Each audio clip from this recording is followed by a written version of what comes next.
পিঁপড়া ও কবুতর। একদিন এক পিঁপড়া নদীর পাশে পানি খেতে গিয়ে পানিতে পড়ে গেল। সে প্রাণপণে চেষ্টা করছিল বাঁচতে, কিন্তু পাড়ে উঠতে পারছিল না। একটা কবুতর গাছের ডালে বসে সব দেখছিল। যদি না আসে গভীর রাতে, প্রভুর প্রেমে জাগো তাসবিহাতে।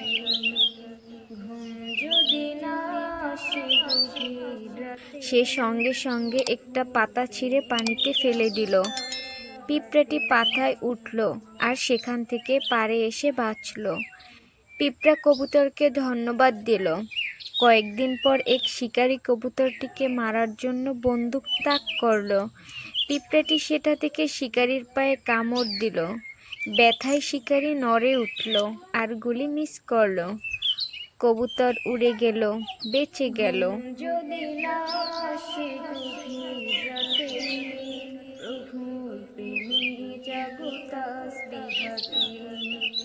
ঘুম যদি না আসে, যে উপকার করে তাকে একদিন ফিরিয়ে দেওয়া যায়।